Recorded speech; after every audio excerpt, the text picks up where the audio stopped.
When you think of Homer J. Simpson, this is usually the guy that crosses your mind. Get your bowling!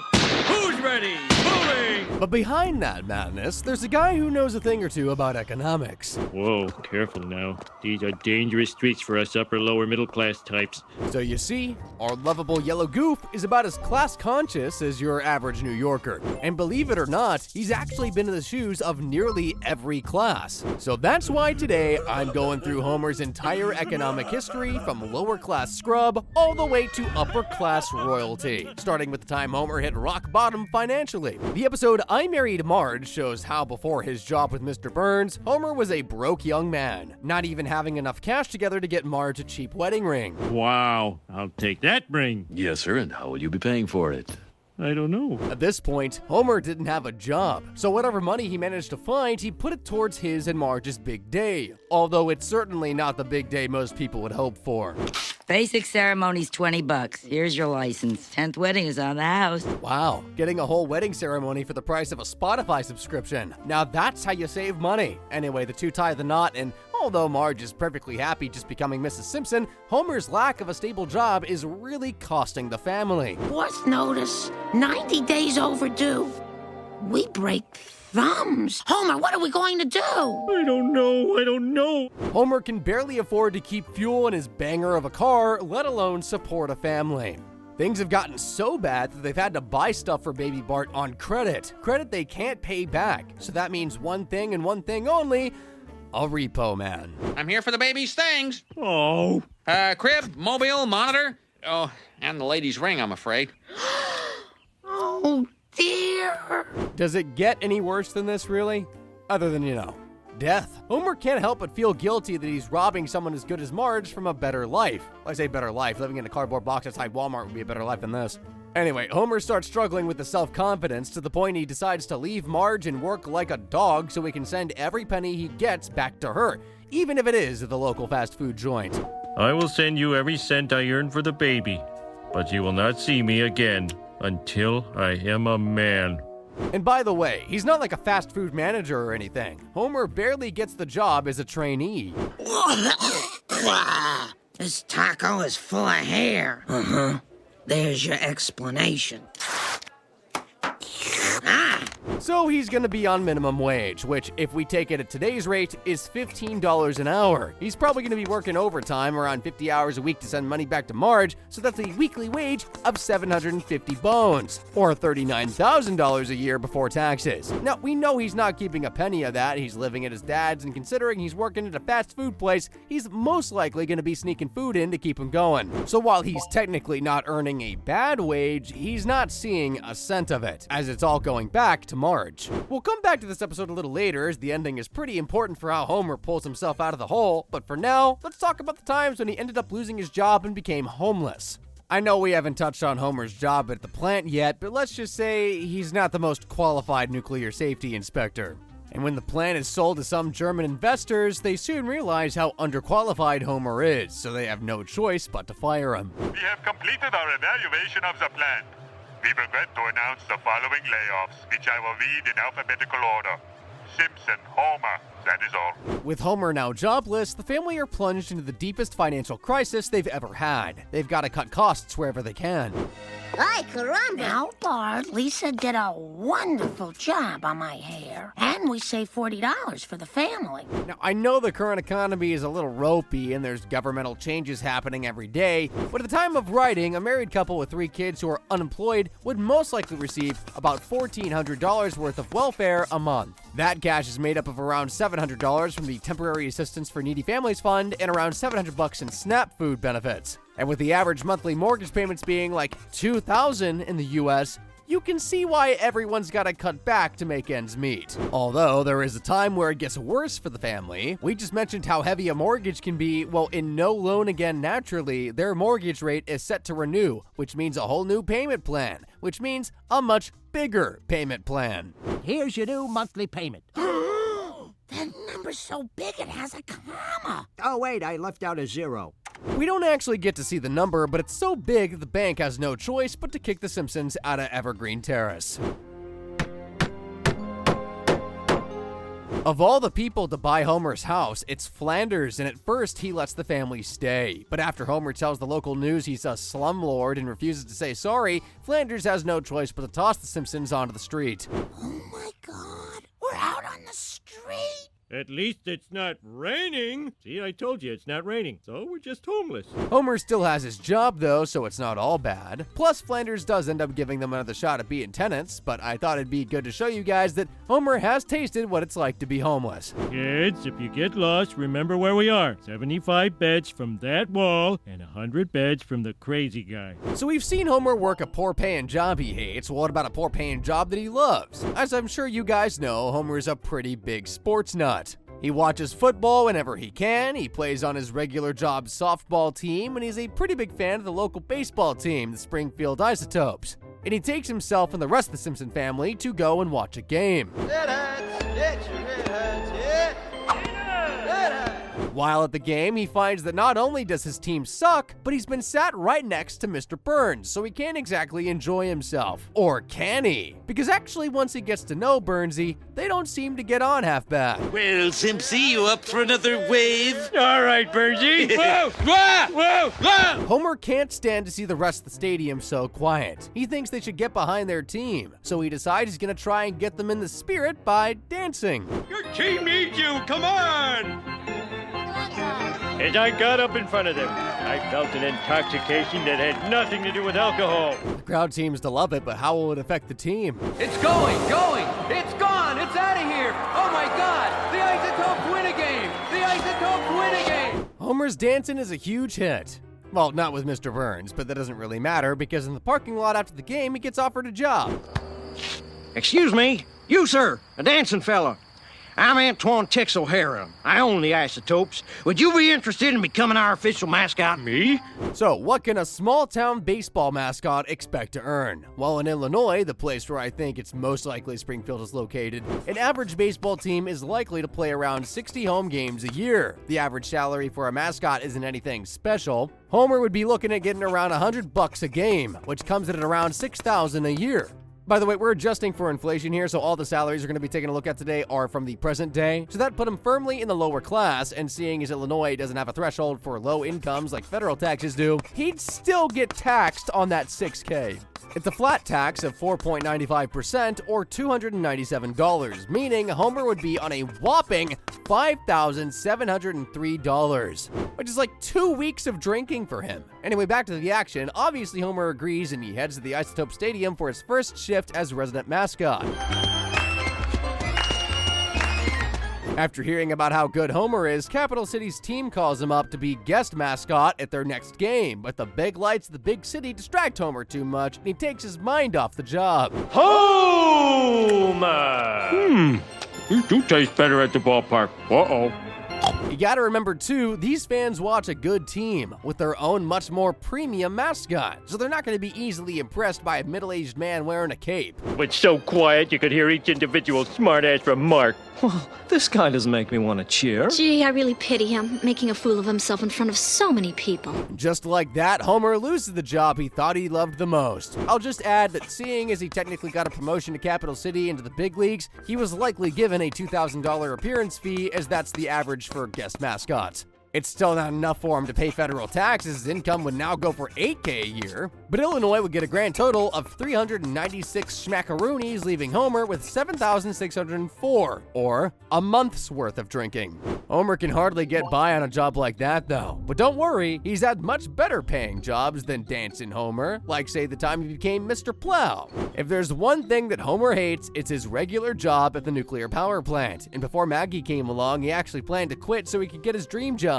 Hello, dream job in paradise. The final phase of my plan. Yeah, working as a pin monkey down at the local bowling alley. He gets a job pretty quick, though, thanks to Barney. Hey, Uncle Al, can Homer have a job? Sure. Even in the bowling game, it's who you know, not what you know. Homer J. Simpson benefiting from nepotism is actually something we'll see crop up a few times today, but more on that when we get to it. The real question is, how will the family get by on a minimum wage salary? Well, the Homer's come up with a plan for that. From now on, we use regular toilet paper, not that fancy quilted kind. Doesn't seem like they're gonna have to sacrifice a lot, actually. Well, what would your run-of-the-mill pin monkey earn? In this specific episode, Homer earns minimum wage. He's doing this job for the love of the bowling game. As we know, the minimum wage in Illinois is $15 an hour, and the average weekly hours worked is around 34. So that comes out to around $24,480 per year, which after tax is $22,395.40. A pretty measly sum to bring up your family on. It's just over $2K a month, and with a family of 5, it's definitely going to be tough living.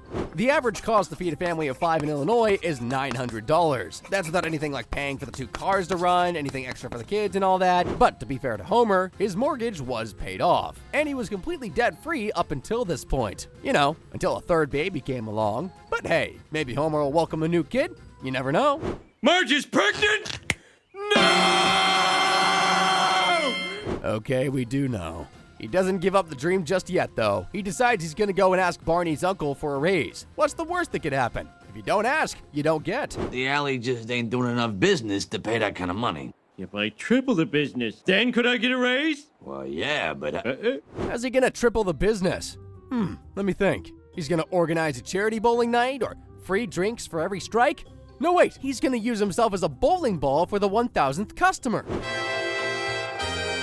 Of course! Or he's gonna open fire on potential customers. Come bowl now! Get your bowling! Who's ready? Nice going, buddy. You really know how to draw a crowd. His stupid marketing tactic obviously doesn't work, so Homer has to go back to Mr. Burns to beg for his old job back. So, come crawling back, eh? I don't think Homer's behavior changed all that much as a bowling alley worker other than, you know, he was finally kind of happy. Just goes to show that all people need, no matter what class they're in, is no debt, a roof over their head, and something they love that gives them purpose, day in and day out. Like, even though his job with Mr. Burns pays more, some things in life are not about money. Plus, Homer's done much stranger stuff than working in a power plant or in a bowling alley. You guys remember the time he had to work as a carny? Well, if you don't, the carny comes to Springfield, and to say that the Simpsons love the carnival would be a pretty big understatement. I want to see Lobster Boy and Shrimp Girl. I want some fried sugar. I want to go on the yard work simulator. Well, Homer and the kids anyway. But excitement gets the better of Bart, and he ends up nearly destroying the carnival by putting his foot down on a certain German dictator's car. Uh-oh. Bart! Luckily, no one gets hurt, but the car he's driving sure does. Obviously, Bart doesn't have the type of cash needed to pay for a priceless car, so he turns to his dad. And he doesn't have the cash either. So the carnival owner recruits both Homer and Bart to work at the carnival until their debt is repaid. Please, folks, hold your fire. The water level is dangerously low. Ow! Now, the average wage of a carny is pretty hard to nail down, especially this type of operation where things are all cash in hand. The average reported earnings for a carny on a typical week is about $600, which puts Homer's carny salary right around the $31,200 mark, which after federal and Illinois tax would give Homer a yearly take-home wage of $28,040. So he's still not going to be out of the rat race as a carny, especially as he's paying off that dang car Bart crashed. It doesn't look like that's going to be paid back anytime soon, though. After not really being able to find anywhere to nail down their carny job, Homer and Bart are put on the ring toss stand. You know, the scam game? Well, usually Chief Wiggums and his cronies will pop down for a bribe so the game doesn't get closed down. But Homer doesn't really understand that and tosses people's livelihoods away. It's a ring toss game. All right, that's it. I'm shutting this game down. Poor carnies. Well, don't feel so bad for them, because they end up going to live with Homer and stealing his house. Hey, look at me. I'm a millionaire. Wow, Dad, you look like James Bond. Don't worry, the gang gets their house back thanks to a game of ring toss. Well, kind of. No! What the... Once a carny, always a carny. I guess working in the game has taught Homer a trick or two. We've had a good look at a range of lower class jobs in terms of salary that Homer has had over the years. So now let's move up a bracket to talk about those more middle class earning roles that he's been in, and the elephant in the room is obviously his job as a nuclear safety inspector. Remember a little while ago I mentioned that we'd be coming back to the episode I Married Marge? Well, that's because in that episode we see Homer finally get his job as the nuclear safety inspector. When we left off last time, Homer was working in a fast food joint on minimum wage. But while working, he's trying to find better paying jobs, and he lands an interview at the plant. There's a problem with the reactor. What do you do? There's a problem with the reactor? We're all gonna die! Ah! Oh, run! And he's not successful, but after realizing he's got to do something to save his marriage and his future family, Homer marches right back into the plant, into Burns' office, and gives him what for. If you're looking for the kind of employee who takes abuse and never sticks up for himself, I'm your man! This is where Mr. Burns calls his attack hounds or presses a button which opens a trap door, right? Wrong. I think he likes the cut of Homer's jib. I like your attitude. Feisty yet spineless. Sir, this man not only failed the aptitude test, he got trapped in a closet on his way out. And that's where Homer starts as a nuclear safety inspector. Now, back in 1991, we find out that Homer's job pays him a total of $479.60 per week before taxes. That comes out to an annual salary of $24,395. But if we adjust for inflation, the pre-tax salary for Homer's role is actually $58,175, which after taxes comes out to $45,900, which sure ain't bad. This is the job that Homer has held down for years. It allows the family to live in a pretty modest home in a modest part of their town and live modestly. Think of it as the upper-lower middle class wage, especially considering they're a single-income family, but we'll touch on that later. With that sort of salary, you can expect to see the Simpsons live how they do in the show. They've always got enough food, can afford to go on a holiday once in a while, dine out. It's comfortable. It's kind of a miracle Homer's still employed, though, considering how he handles a typical emergency. That got it. Okay, so he might not be good at his job. He might not even deserve his job, but his kids deserve a future, and that's what this job provides. After all, he's only doing it for them. Congratulations, Mr. Simpson. You have a beautiful, healthy baby. Okay. Apart from the decent salary and a 95% chance of developing cancer in your old age, working at the power plant comes with some other benefits for Homer, like it allows him the chance of getting the odd promotion, like say the time he became Mr. Burns' personal assistant. I know, usually Smithers is the guy running around for Mr. Burns, but there is an episode where he's been running himself into the ground and is ordered to take some time off. So to replace him, he chooses Homer, because I guess he won't outshine him.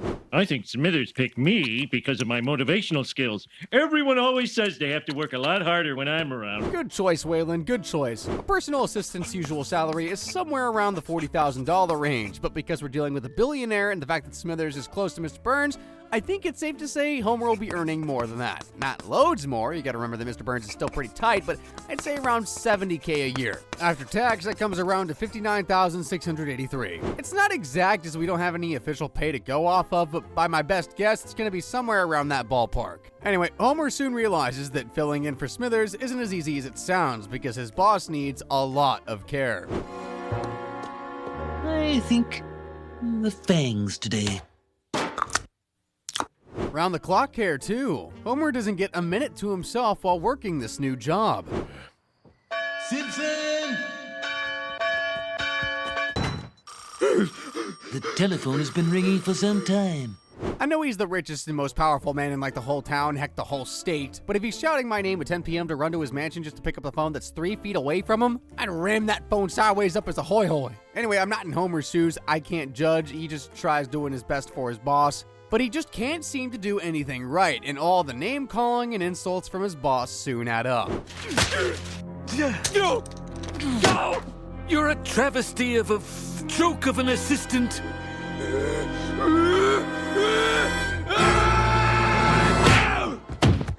Somehow I feel a little better about my disappearing phone act. Mr. Burns is fine, a little bruised, but fine. He becomes scared of Homer, worrying if he steps out of line, he'll get another beating, so he decides he's gonna start doing stuff for himself. And it works! He actually starts doing things for himself at the age of like 203. Most people do that at around 18. Mr. Burns, is there anything at all I can do for you? No, Homer. You've already done more for me than any man. So that means when Smithers gets back, Mr. Burns doesn't need him anymore. And he kind of goes off the rails and tries to make his old boss hire him back. It ends with an all-out brawl where Smithers and Homer go at it and poor old Monty is caught in the crossfire. I'll show you.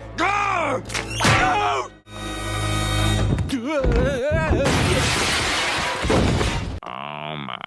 Don't worry guys, he's not dead. Probably wishes he was though. He's gonna need someone to care for him. And I wonder who'd be the man for the job. Here comes the endangered condor into the power lines. And that's the time Homer literally became Smithers for a few days. His new and improved salary would probably mean the family could have a few extra trips around the state. Like Lisa could go to the Art Institute of Chicago, or maybe Homer could go and watch the Chicago Cubs a few times at Wrigley Field. Homer's not done working his way through the ranks at the power plant though, because he's gone a lot higher than being a personal assistant. He's actually become an executive before now. I can picture you guys saying, how the hell is he gonna be an executive? He can barely keep his inspector job down. Well, ladies and gents, there's one thing that's been standing in Homer's way. Not his background, not even his brain, but his hair. I used to think that losing my hair was as inevitable as the tides. Then I found out about Demoxenil, the new miracle breakthrough in hair regrowth. Miracle breakthrough? There's been a miracle breakthrough? But thanks to the stuff you've just seen advertised, Homer's gonna get his hair back. He charges the expensive Demoxenil product to the power plant and slaps a load of the stuff on his head.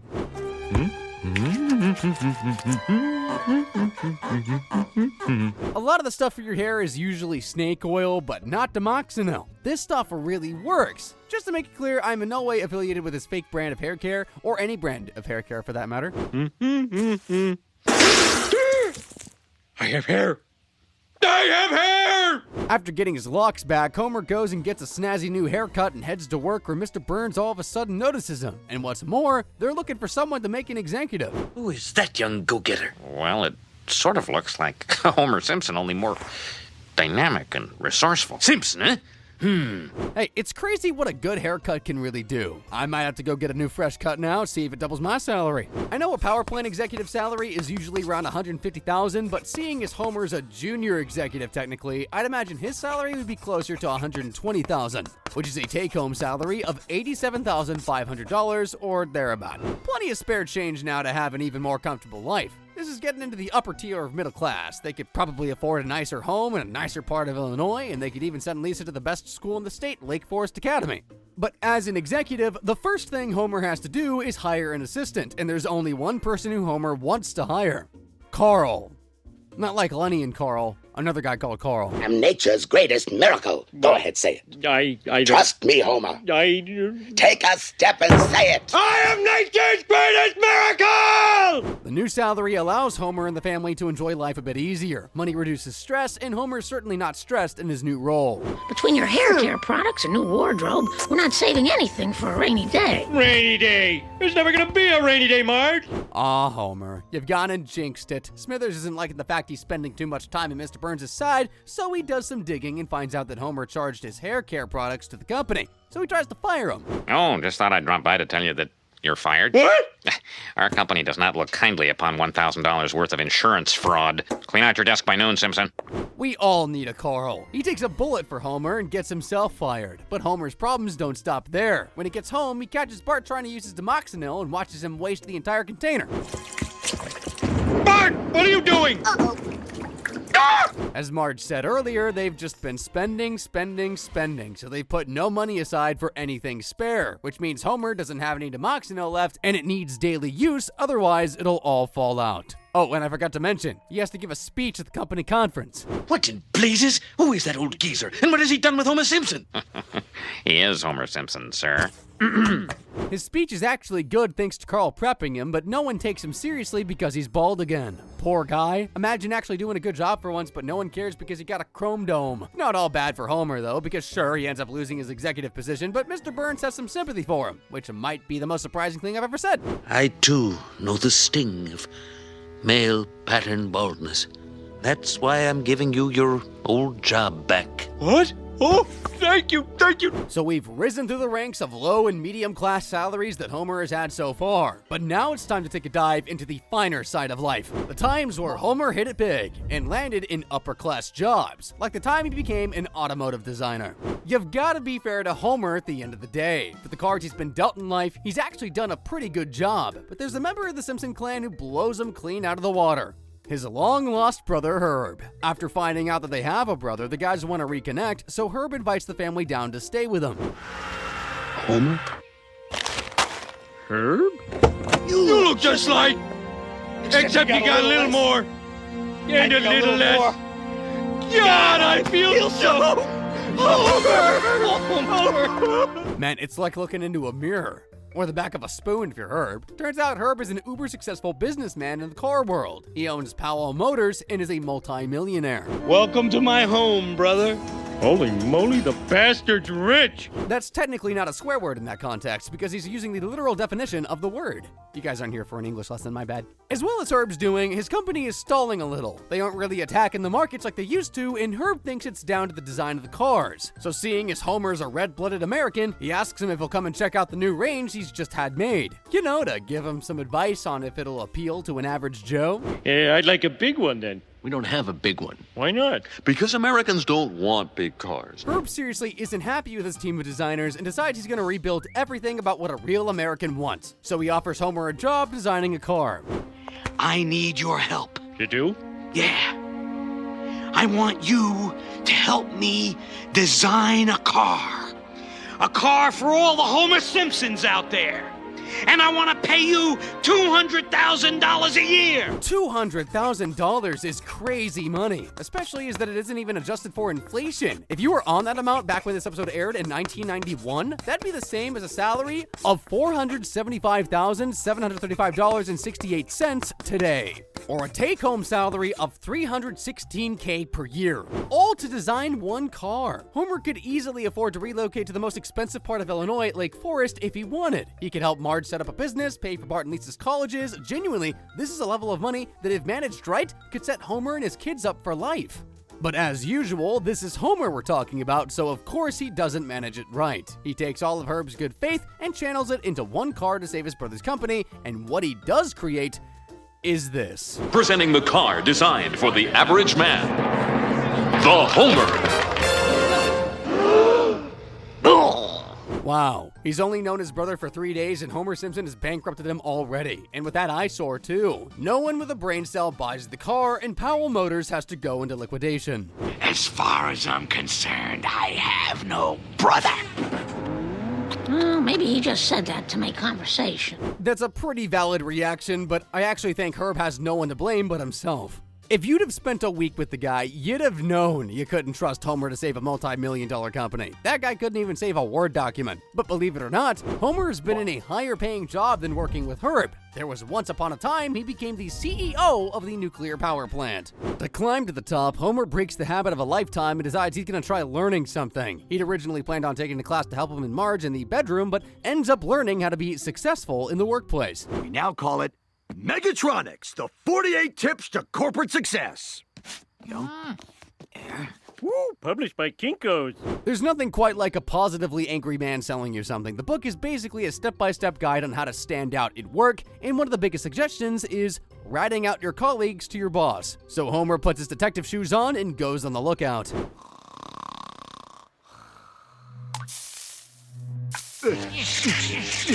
I say, Phantom Menace sucked more. Along with this snooping, he makes a whole list of other problems with the plant and delivers it to Burns. But of course, Monty couldn't care less. And what book is that? The ape who wanted a big bonus? Stop wasting my time, you corn-fed man-cow. Homer's pretty defeated by the whole thing, but he overhears that in case the authorities ever try and arrest him for the way the plant is run, he's made a canary the official owner. That way, if they're guilty, it'd be the canary taking the rap and not him. Canary M. Burns. This entire plant is in his name. So with the help of Bart, Homer figures he's gonna get one back on his boss by setting the canary free and pretending that the authorities are closing in on the plant. Which has to be all Bart. No one is as devious as that kid. Mr. Burns, the Nuclear Regulatory Commission is here for a surprise inspection. Good Lord, that canary was supposed to be my pigeon. I need to find a patsy, quick. With no one to take the rap for him anymore, Burns thinks fast and makes Homer the new owner of the power plant, which is one of the worst ideas he's ever had, and this guy thought up a scheme where he was gonna block the sun. Finally, I would like to add to any nuclear inspectors in the crowd that the titular head of the power plant is now Mr. Homer J. Simpson. That's right. And as my first act, Mr. Burns, you're fired! You weren't expecting that one, were you, Monty? Maybe old Homer J isn't as stupid as I thought. Well, as fun as that twist was, Homer's now got a whole power plant to run. But as a CEO, he's gonna be on more money than he'll ever know what to do with. At the high end, energy CEOs can take $5 million out of the company a year. And you gotta assume that with how money mad Monty is, he's taking what he can get. So let's assume his pay trickles down into Homer's, so that's $5 million a year, or $3,125,670 a year to take home. That's enough to have multiple houses across the world, invest heavily into new businesses, or hang out with some of Illinois' most famous people. This episode came out in 2002, so Homer could have mixed it with Robin Williams, Harrison Ford, or even Bill Murray. But with a great pay packet comes with great responsibility, so Homer drafts in Lisa to give him a hand. Dad, have you looked at this earnings report? Sweetie, these things are gonna take time. Yeah, she's not a miracle worker. I don't even think someone as smart as Lisa is going to be able to help him on her own. The seriousness of the job does hit Homer hard, though, and being the boss means he basically has no free time. Homie? Sorry I'm so late. I had to lay off 27 robots. I guess this job is suited for a super old, cruel man. He has all the spare time in the world and doesn't mind hurting people's feelings, even if they're robots. So that's why when Mr. Burns comes a-knocking, Homer hands the plant back over to him, although Burns does try to kill him first. Thank you for... Huh? Don't worry, Burns is far too old and slow to steal Homer up that quick. He escapes and everything goes back to normal. Homer Simpson has had nearly every job under the sun. These are just a select few in each range of low, medium, and upper class. But here's a crazy stat for you. Despite how good Homer's had it, his median income has never been more than the median salary in the US. Right now, as of today, the national median is $61,984, whereas Homer's median salary is somewhere in the $55,580 ballpark. Even as of today, in episodes being broadcast, Homer's salary hasn't shifted all that much when you compare it to inflation and productivity. Homes are more expensive, food is more expensive, everything is more expensive, but Homer's wages have barely moved. And if that doesn't perfectly parallel the real world, then what does? If you want to take your mind off of stuff like